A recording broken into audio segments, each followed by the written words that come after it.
ધૂળેટીના દિવસે તાપી નદીમાં દુર્ઘટના. ધોરણ 10ના વિદ્યાર્થીનો 38 કલાક બાદ મૃતદેહ મળ્યો. સુરત શહેરમાં ધૂળેટીની ઉજવણી વચ્ચે અત્યંત કરુણ ઘટના સામે આવી છે. ધોરણ 10નો વિદ્યાર્થી 38 કલાક બાદ મૃત હાલતમાં મળતા પરિવારમાં શોકનો માહોલ છવાઈ ગયો છે.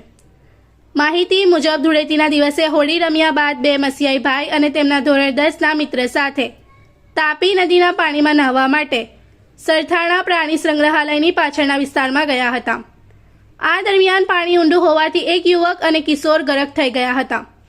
મસિયાઈ ભાઈ અને કિશોરને ડૂબતા જોઈને ગભરાયેલો એક યુવક પાણીમાંથી બહાર નીકળી ગયો હતો.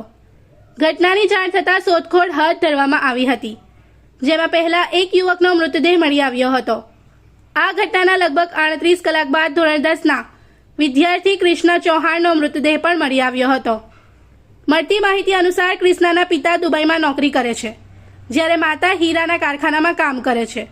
પરિવારનો એકનો એક દીકરો ગુમાવતા પરિવારમાં ભારે શોક છવાઈ ગયો છે. બોર્ડના ત્રીજા પેપર પહેલા બનેલી આ કરુણ ઘટનાએ समग्र विस्तार में शोक की लागणी फैलावी है। इस वीडियो को लाइक करें, हमारे चैनल को सब्सक्राइब कर बेल आइकन जरूर प्रेस करें हमारी न्यू वीडियो सबसे पहले देखने के लिए।